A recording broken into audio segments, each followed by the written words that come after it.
Nous allons donc reprendre nos travaux cet après-midi au terme d'une matinée qui a été riche en échanges, en retours d'expérience. On va maintenant se concentrer sur un autre levier essentiel pour faire progresser la chirurgie ambulatoire au sein des établissements, bien sûr. C'est tout ce qui concerne le pilotage des indicateurs et la gouvernance. Je pense qu'il a été assez évident ce matin que l'implication de la gouvernance, elle est évidemment essentielle. Et derrière l'implication de la gouvernance, il y a un enjeu d'utilisation des bons outils pour mesurer nos avancées, pour ajuster les pratiques, et des questionnements autour de la façon d'ancrer durablement la chirurgie ambulatoire dans les stratégies d'établissement. Et c'est donc sur ces thèmes-là que nous allons profiter de l'expérience et du retour de Madame Martineau de l'ANAP, qui va démarrer notre après-midi. Merci.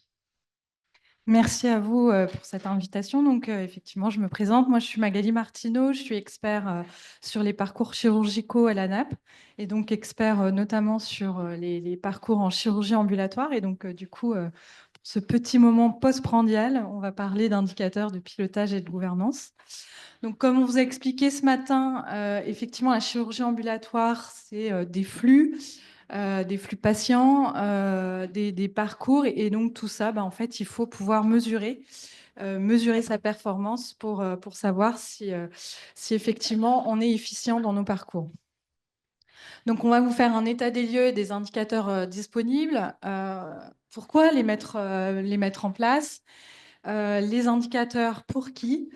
Et après, on fera un petit moment de questions-réponses.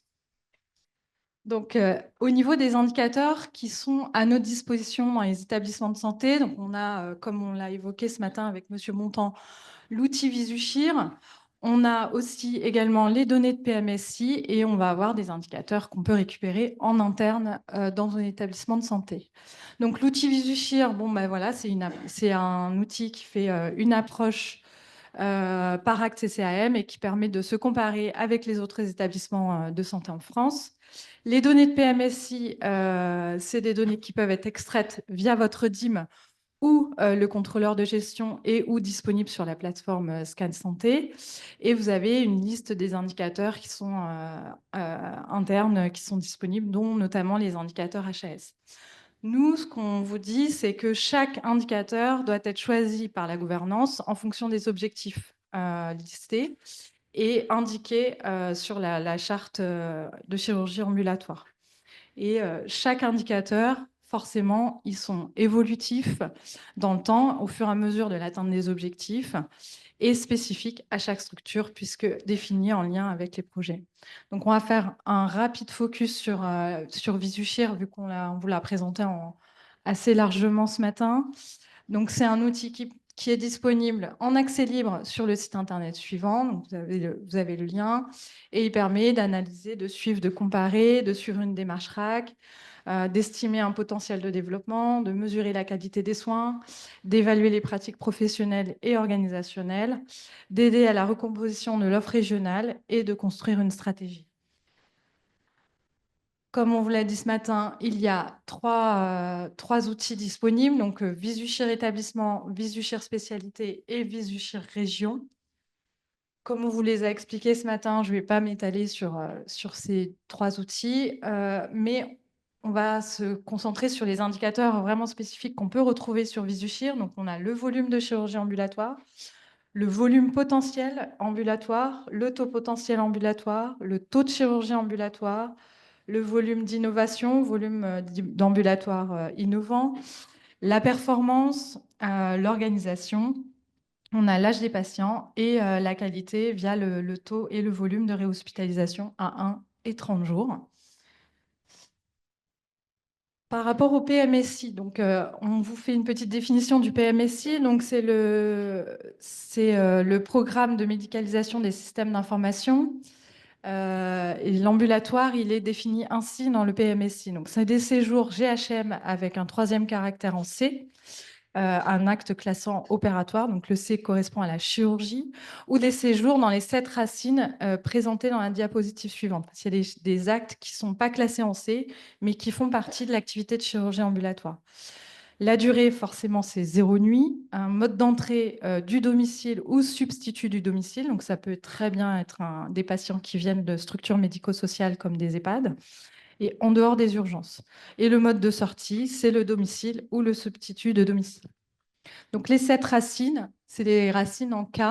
Donc ça va être les affections de la bouche, des dents avec certaines extractions, la mise en place d'accès vasculaires, les séjours comprenant la mise en place d'accès vasculaires, la biopsie prostatique, par exemple, la chirurgie esthétique, les interventions de confort et autres interventions non prises en charge par l'assurance maladie obligatoire, et les interruptions volontaires de grossesse, séjour de moins de 3 jours hors IVG médicamenteuse dans la racine. Pour les indicateurs qu'on va trouver en interne, on a 3 types d'indicateurs. On va avoir des indicateurs de résultats, des indicateurs de processus et des indicateurs de flux. On vous a classé, on vous a mis des exemples pour chaque typologie d'indicateur. Donc, par exemple, pour un indicateur de résultat, on va avoir le taux d'ambulatoire dans l'activité chirurgicale de l'établissement. Donc, ça va être la part de l'activité chirurgicale réalisée dans une prise en charge ambulatoire par rapport à tous les séjours chirurgicaux de l'établissement. On va avoir aussi également le taux de réhospitalisation dans les 30 jours que vous avez et qui est disponible également sur Visushir. Dans les indicateurs de processus, on va avoir l'activité par jour et le nombre de séjours. Donc, ça va être le nombre de séjours en chirurgie ambulatoire par jour. On va avoir également le taux d'annulation des patients ambulatoires. Et dans les indicateurs de flux, ça va être par exemple le taux de rotation des places en chirurgie ambulatoire ou le taux par typologie de flux. Donc, ça va être le nombre de patients par flux en extra court, court ou long sur le nombre de patients pris en charge au global. Après, on vous a fait un petit focus sur aussi les indicateurs HAS. Donc, on ne les a pas tous mis, il y en a beaucoup, mais on vous a mis ceux qui nous paraissaient les plus importants. Donc, la mesure des réhospitalisations, donc, les 6 indicateurs de réhospitalisation après chirurgie ambulatoire. Et vous avez aussi l'IQSS ISATIS, l'indicateur des PROMS. Donc, c'est la mesure de la satisfaction de l'expérience patient hospitalisé pour une chirurgie ambulatoire. Et pour ce qui concerne les processus, ça va être l'anticipation de la prise en charge de la douleur. Donc, ça va être la proportion de dossiers patients dans lesquels est retrouvée la trace d'une prescription dentalgique ou l'anticipation de la prise en charge de la douleur réalisée avant l'admission, donc avant le jour de la chirurgie ambulatoire. Le taux d'ordonnance de sortie remise aussi également avant le séjour, donc c'est sous le même principe. Et le taux de patients avec un score de Chung prescrit par le médecin et complété par l'IDE. Je vous ai fait un focus sur les indicateurs HAS sur la Bretagne. Donc, vous voyez, en fait, là, vous avez les scores HAS sur la qualité de la lettre de liaison et de sortie. Donc, vous avez le score national. Et en fait, à chaque fois, la Bretagne est légèrement au-dessus des moyennes nationales, en dehors du contact entre la structure et le patient à J+1 et J+3. Et notamment pour l'anticipation de la prise en charge de la douleur, la Bretagne est à 41%, avec quand même le meilleur score national. Mais malgré tout, on pourrait se dire quand même que 41%, c'est pas beaucoup, sachant que c'est le meilleur score national. Donc ça veut dire qu'en gros, il n'y a que 41% des patients qui viennent en chirurgie ambulatoire en ayant déjà leur prescription dentalgique. Et ça, c'est un vrai axe sur lequel il faudrait travailler. Et par contre, l'évaluation du patient pour la sortie de la structure, la Bretagne est à 92%, donc également aussi le meilleur score parmi toutes les régions.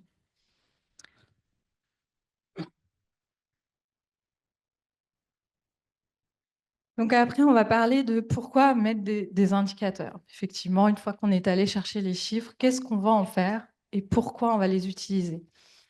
Donc, les indicateurs en chirurgie ambulatoire, ils sont utilisés pour évaluer et améliorer la qualité, la sécurité et l'efficacité des soins dans ce mode de prise en charge. Ils vont permettre de mesurer l'activité, de définir des projets d'établissement, définir des stratégies médicales via le projet médical, de mesurer la satisfaction patient.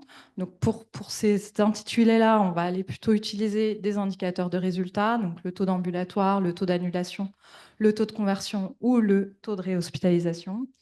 Il va aussi permettre d'améliorer l'organisation de la chirurgie ambulatoire et de faire évoluer le parcours patient ou les chemins cliniques.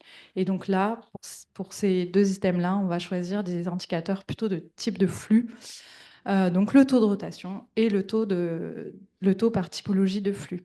Donc en bref, ces indicateurs, ils vont vous permettre à vous et aux établissements de santé d'évaluer la performance des parcours de chirurgie ambulatoire, d'adapter vos pratiques, d'améliorer l'efficacité et d'assurer une prise en charge optimale pour les patients, tout en maîtrisant les coûts.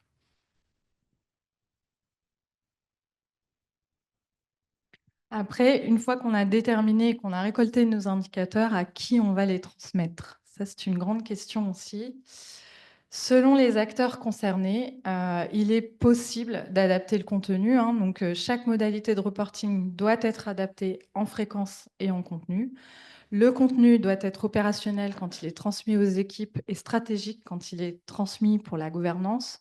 Donc, au niveau des interlocuteurs, donc, du coup, on pourrait avoir le directeur de l'établissement et le président de CME. Quelle instance on pourrait utiliser pour transmettre nos indicateurs de chirurgie ambulatoire? Donc, ça pourrait être le conseil de bloc ou le conseil du cas, la CME, les réunions de chefs de pôle, mais il peut y en avoir encore, il peut y avoir plein d'autres modalités. Et donc, du coup, quel type de support on pourrait transmettre au directeur d'établissement, au président de CME? Ben, ça serait le rapport d'activité, les indicateurs qu'on va indiquer dans le contrat de pôle, la charte ambulatoire, le projet médical de pôle, le projet d'établissement. Au niveau de la direction de pôle, bah, ça va être le conseil de bloc ou le conseil du cas ou le conseil de pôle. Et ça va être les mêmes modalités. Donc le rapport d'activité, le tableau de bord, le contrat de pôle, la charte ambulatoire ou le projet médical de pôle. Au niveau des chefs de service, chirurgiens et anesthésistes, ça aussi, il faut absolument cibler ces professions.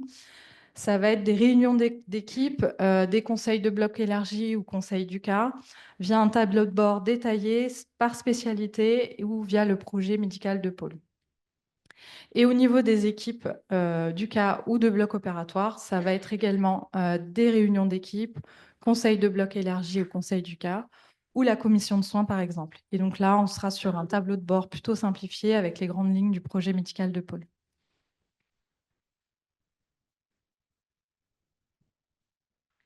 Pour le rapport d'activité, comment le construire? Ben, un rapport d'activité, déjà sans gouvernance et pilotage dédié, pas de stratégie de développement de la chirurgie ambulatoire. Donc, c'est pour ça qu'il est très important d'avoir une gouvernance bien définie au sein de vos établissements afin de pouvoir piloter votre chirurgie ambulatoire. Il est conseillé aussi d'intégrer le DIM et le contrôleur de gestion dans vos réflexions parce qu'eux ont beaucoup d'informations qui peuvent vous transmettre et vous aider aussi à construire votre tableau de bord. Donc, le rapport d'activité, c'est un élément essentiel pour rendre compte de l'activité d'embu, hein, définir les objectifs de développement d'activité auprès des instances de l'établissement de santé. Il doit être réalisé annuellement et contenir à minima les points suivants, donc les indicateurs de suivi d'activité de qualité et sécurité des soins, les indicateurs de ressources humaines, les actions à mettre en place, les projets à venir intégrés dans la stratégie globale médico-administrative de l'établissement, pardon, les actions de formation, parce que les équipes du cas doivent être formées spécifiquement à la chirurgie ambulatoire, et les événements indésirables survenus en chirurgie ambulatoire avec les mesures correctrices dédiées. Donc, en gros, l'élaboration d'un rapport d'activité annuel, il va vous permettre de réinterroger l'activité et le fonctionnement de la chirurgie ambulatoire, mais également de pérenniser vos organisations. Ça va vraiment être un outil qui va vous aider dans vos organisations et le développement de vos projets.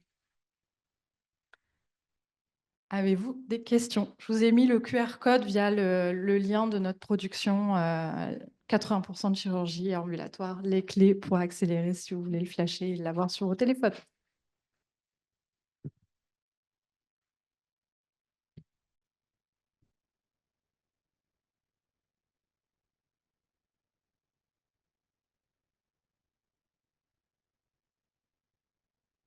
Je crois que ça flash les QR codes là. C'est C'est un échauffement un pour après. échauffement pour la séquence d'après. Est-ce qu'il y a des réactions ou des questions en salle? N'hésitez pas, on a un petit peu de temps. Madame Lègle.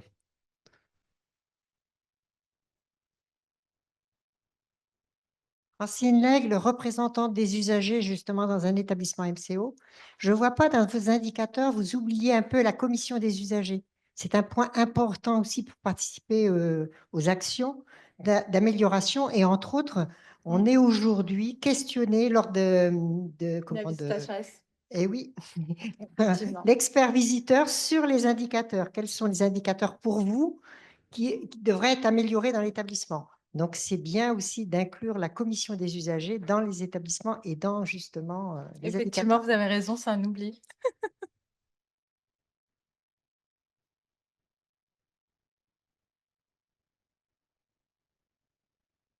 Merci. Ah oui, j'ai raison.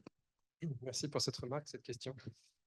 Y a-t-il d'autres questions ou réactions sur la présentation qui vient d'être réalisée? Je vous ai tous endormis. C'est le postprandial, on avait prévenu, on était au courant.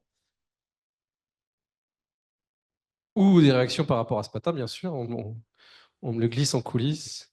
Parce que c'est vrai qu'on a mené la matinée au pas de course. Est-ce que vous avez des questions concernant la gouvernance notamment?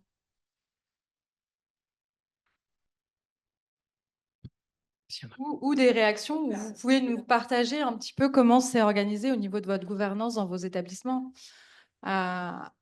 Là-bas, Saint-Brieuc.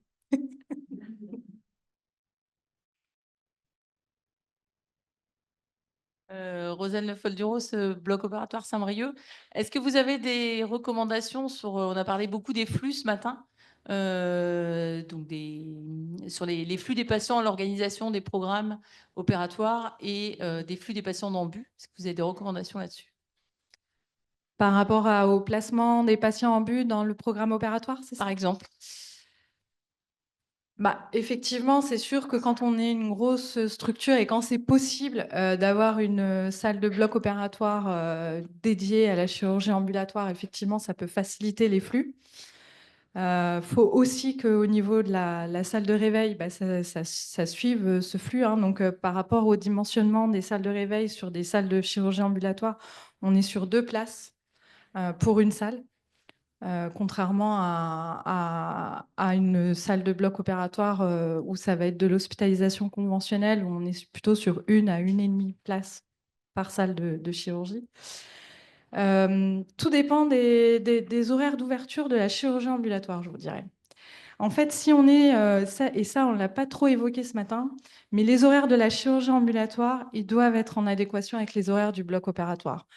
Un bloc opératoire qui est ouvert, donc je parle de la SSPI plutôt, une SSPI qui est ouverte de 8h jusqu'à 19h et une chirurgie ambulatoire qui va être ouverte jusqu'à 16h ou 17h, pour moi, ça fait que du coup, bah, on va être obligé de concentrer tous les patients de chirurgie ambulatoire le matin et on n'aura pas forcément une rotation l'après-midi. Là, parce que du coup, bah, comme l'ambu ferme assez tôt, bah, les patients qui sortent de leur chirurgie à 16h ne vont pas pouvoir forcément avoir après leur surveillance après en ambu. Ils vont passer 1 heure en SSPI, puis là, pof, l'ambu est fermé. Donc pour moi, c'est hyper important d'avoir des horaires de chirurgie ambulatoire qui vont être cohérents. Donc c'est-à-dire que si la SSPI elle ferme à 19h, il faut que la chirurgie ambulatoire ferme encore plus tard. Et ça, c'est ce qui va permettre d'avoir et des patients programmés le matin et des patients programmés l'après-midi. Donc voilà, en gros, ce que nous, en tout cas au niveau de la nappe, on préconise. On ne va pas forcément préconiser de les faire que le matin. Après, c'est sûr que s'il y a des contraintes d'ouverture d'horaire d'ambu, bah là oui, effectivement, on ne pourra pas faire autrement. Mais on partirait plutôt sur le fait d'adapter les horaires de la chirurgie ambulatoire en fonction de la SSPI. Et donc d'avoir un horaire de fermeture de à minima 1 heure après la fermeture de la SSPI, voire 2 heures.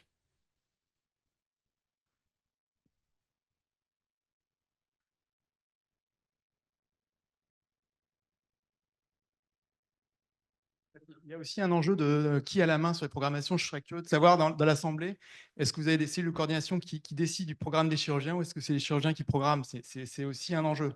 Oui, un véritable enjeu, effectivement. Non? Non, parce que La ça joue programmation beaucoup. opératoire.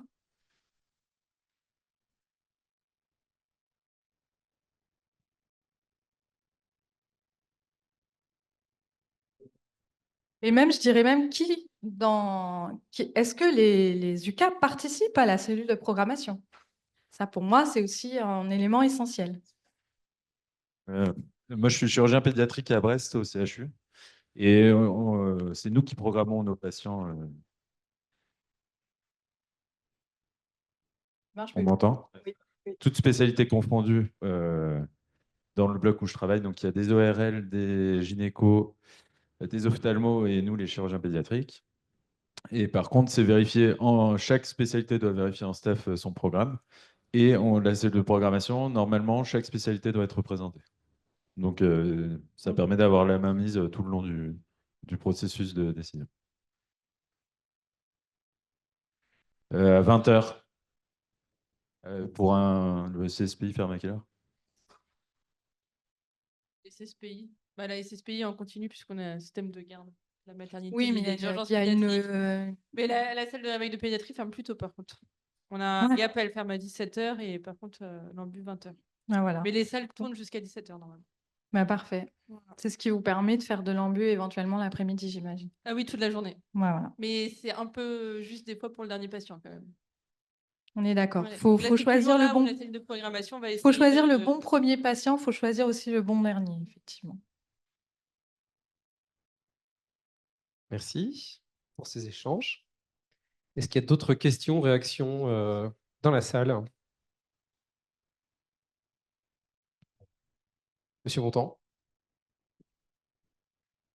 Peut-être pour compléter la question précédente sur la gestion des flux, je pense qu'il y a un maître mot, c'est l'autonomisation des flux ambulatoires.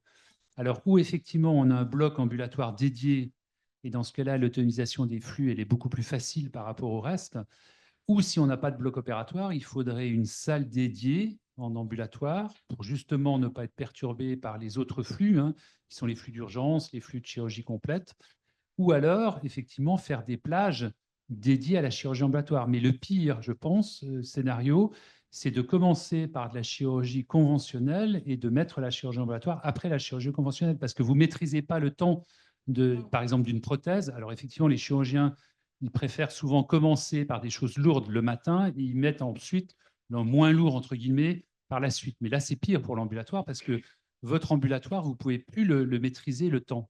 Il faut vraiment avoir des plages dédiées sur l'ambulatoire et séparer les flux. Je pense que c'est vraiment le maître mot par rapport à la gestion des flux.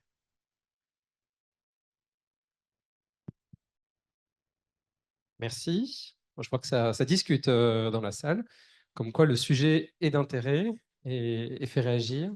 Est-ce que vous souhaitez partager vos réactions, vos éléments de discussion avec... Oui, madame. C'est super. On se remobilise collectivement.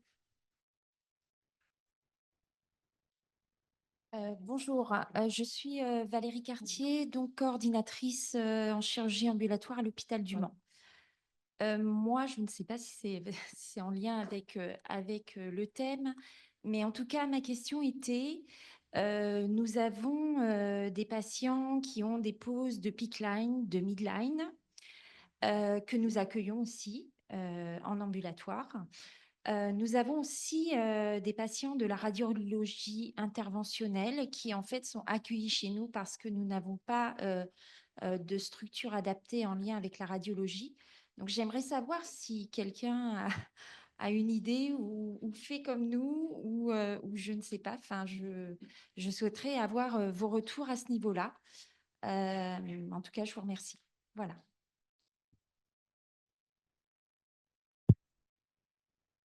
Y a-t-il des réactions par rapport à ce témoignage?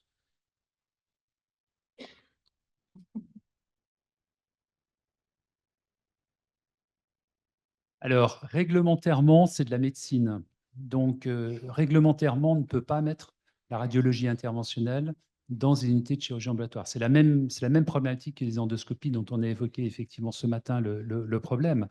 Alors après, ça ne veut pas dire ne pas utiliser le concept d'ambulatoire pour optimiser la gestion de ces patients et de ces flux. Mais il est sûr que réglementairement, vous ne pouvez pas les mettre dedans. C'est-à-dire, si un jour vous avez une complication, quelle qu'elle soit, du point de vue juridique, effectivement, votre responsabilité est engagée. Alors après, derrière, si vous avez des gros flux de radiologie interventionnelle ou autre, il faut créer des unités ad hoc et des flux spécifiques ad hoc par rapport à la prise en charge de ces différents éléments.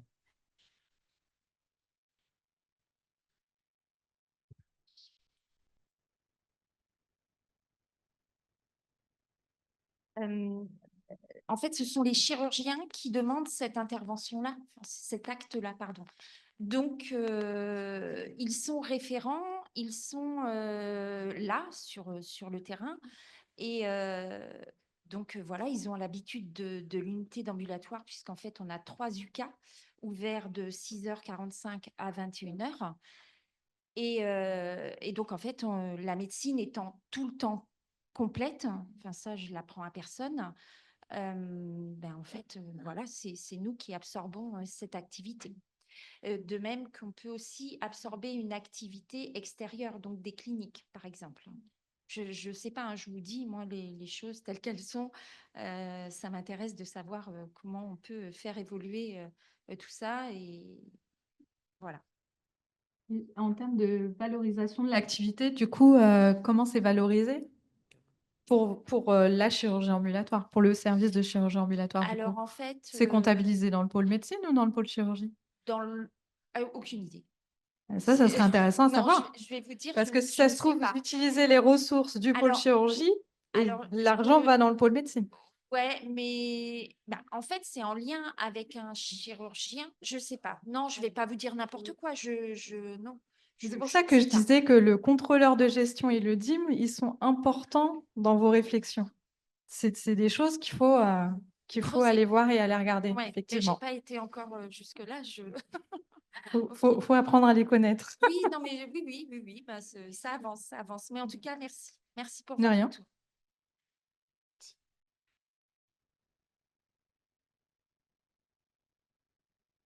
Bonjour, donc moi je suis Sophie Auberlé, cadre en ambulatoire à Vannes. Donc je rebondis sur les propos de ma collègue du Mans, où on a les mêmes problématiques. CHBA. Et quand on sollicite le DIM, bah, eux aussi ils sont un peu perdus en fait pour cette valorisation d'actes. Donc je suis comme elle, nous on ne sait pas, mais on en accueille.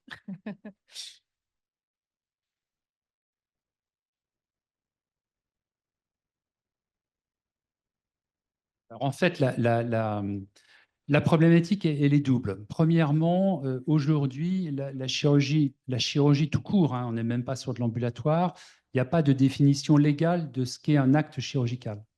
Il n'y a pas de code, il n'y a pas d'article dans le code de santé publique qui dit ça c'est de la chirurgie et ça c'est pas de la chirurgie. Donc ça veut dire que la chirurgie elle est définie par défaut, soit par la classification, soit par la tarification.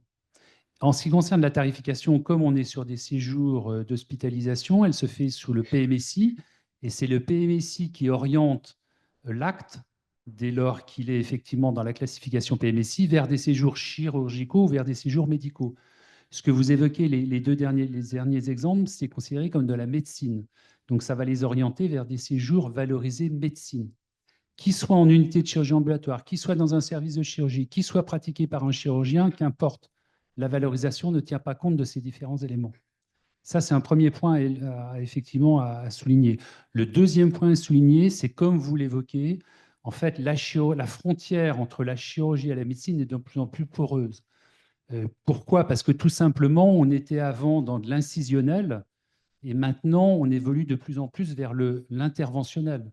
Vous voyez qu'on pose des TAVI par voie endovasculaire avec effectivement, des interventions qui sont beaucoup plus légères et qui sont avec moins d'effractions qu'auparavant.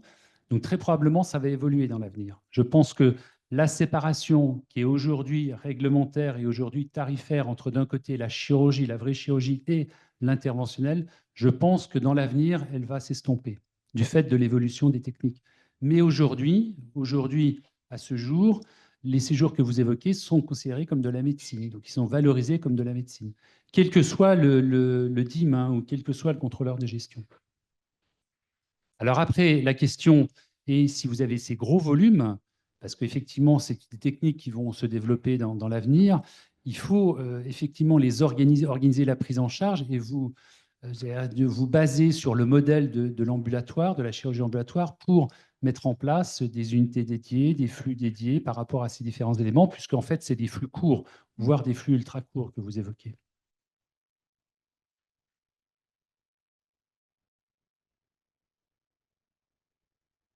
Ou des flux moyens, oui. Alors, radiologie interventionnelle, tout dépend. Vous avez des vertébroplasties qui se font dans des salles d'intervention qui durent 1 heure. Et le patient, c'est même de la consultation. C'est même plus de l'hospitalisation, là, c'est de la consultation. Donc, ça veut dire que la frontière, vous voyez, elle évolue. Elle évolue énormément par rapport à ces différents éléments. Donc, aujourd'hui, c'est considéré comme de la médecine, je le répète, mais probablement demain, dans les années qui viennent, le tout va être globalisé, puisqu'en fait, la frontière est de plus en plus mouvante et de plus en plus poreuse entre les deux.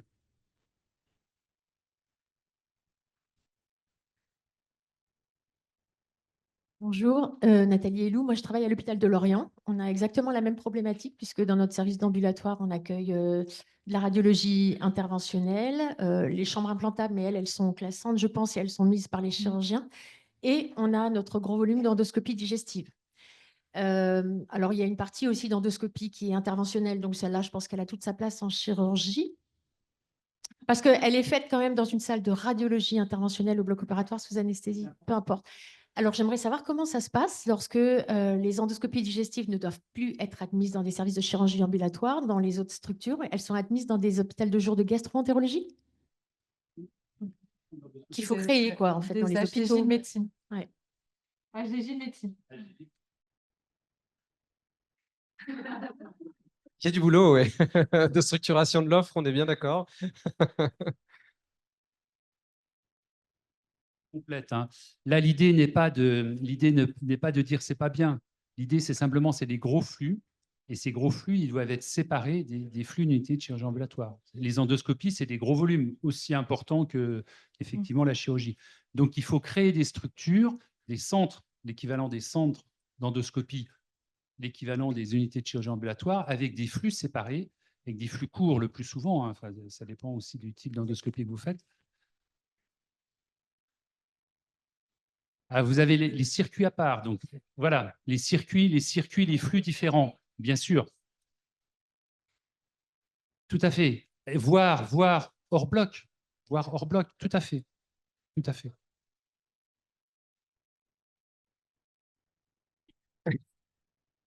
Non, mais merci pour vos questions, parce qu'on voit que ça fait progresser les compréhensions de tout le monde et que manifestement, c'est utile, ces discussions croisées. On va garder le micro, par contre, bien pour... Christophe Bérardi, directeur de la clinique du Terre à Lorient. Sur la gastro, si on veut effectivement avoir du coup créer un bloc ou un centre interventionnel de gastro, pour le coup, il y a effectivement la logique de flux, et ensuite, il y a quand même aussi une logique ensuite de coûts et de coûts fixes ensuite qu'on va pouvoir avoir pour ce type d'équipement. Donc, ça veut dire qu'il faut qu'on ait quand même un flux vraiment important. C'est-à-dire que si, je prends l'exemple de Lorient ou chez nous, puisque c'est une activité qui est partagée sur les deux sites, si on n'a qu'une salle qui fonctionne 4 ou 5 jours par semaine, donc ça veut forcément dire il y a d'anesthésistes, etc., en tout cas pour toute la partie qui est fait sous AG. Et dans l'idéal, il faudrait avoir en fait 2 ou 3 salles qui fonctionnent pour optimiser les coûts fixes sur un centre de cette nature-là.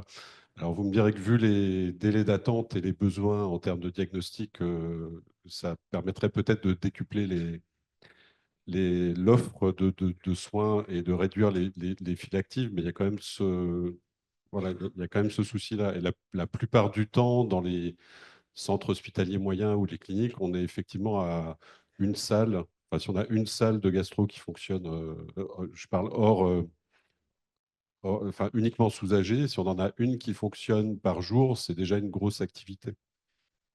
Voilà. Et sinon, j'avais une autre question sur laquelle, en fait, on avait, nous, pour le coup, eu des difficultés à avoir vraiment des réponses opérationnelles. On a peu évoqué la question des hôtels hospitaliers là, ce matin.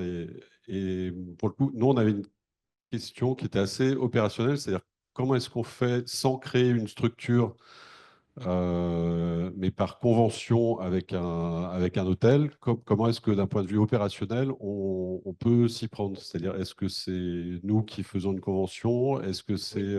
Oui. voilà. En fait, si vous ne disposez pas de locaux au sein de votre établissement, faut vous rapprocher des hôtels qui sont D'accord, autour donc de là, votre établissement et là, vous et avez, signer une convention avec, au avec niveau de cet hôtel. l'ARS ou de l'ANA, vous avez des modèles de convention qu'on peut passer avec Oui. un établissement hôtelier? Sur le site internet de l'ANAP, on a D'accord, aussi et donc c'est nous qui cotons, qui payons l'hôtel, c'est ça? oui, et vous Ouais, êtes remboursé ok, par l'assurance maladie. d'accord. Parce que De effectivement, je mémoire, pense, c'est 80 € la nuitée. Donc, si, mettons, la nuitée vous coûte un tout petit peu plus cher en oui, fonction oui, de non, votre mais convention, non, c'est à charge de l'établissement, oui, c'est oui, pas le non, mais patient c'était qui sur paye. l'aspect opérationnel qu'on avait du mal à avoir une réponse. Parce qu'effectivement, je pense que sur les freins, en fait, on a chaque fois on a deux acteurs à convaincre, en fait, quand on veut augmenter un taux. Oui. C'est d'abord le chirurgien et ensuite, c'est aussi le patient. C'est-à-dire que on était donné un exemple tout à l'heure sur la partie orthopédie. En fait, on a encore aujourd'hui des patients qui vont refuser en fait cette enfin, la prise en charge en ambu parce que enfin, ce qu'on dit de façon un peu humoristique chez nous, c'est qu'en fait, il y a la RCP médicale, mais ensuite, le patient rentre chez lui, il y a la RCP du village entre ses amis, le coiffeur, le boucher, etc. Et ce n'est pas forcément la RCP médicale qui a le dernier mot. Donc, il y a un enjeu vraiment de communication. Donc, on essaye, nous, de communiquer de façon importante sur le côté innovant et performant. On met en avant le fait qu'on utilise, par exemple, de la robotique en orthopédie, etc., pour montrer que ce n'est vraiment pas une prise en charge dévalorisée, et au contraire, qu'elle est vraiment très experte. Donc, ça fonctionne. Mais c'est vrai que disposer d'un dispositif d'hôtel hospitalier dans une phase de transition, effectivement, je ne suis pas sûr que à long terme, l'hôtel hospitalier soit pertinent et sera vraiment utilisé avec un taux d'occupation significatif. Donc, je pense que c'est pour ça que nous, on s'est plutôt orienté sur du partenariat avec des hôtels, parce qu'en fait, on pense plutôt que c'est un outil pertinent dans une phase de transition pour rassurer et les chirurgiens et les patients. Et Voilà. puis, il peut être utilisé avant la journée de chirurgie ambulatoire et bien sûr après. Il existe aussi des solutions digitales pour justement faciliter les conventions.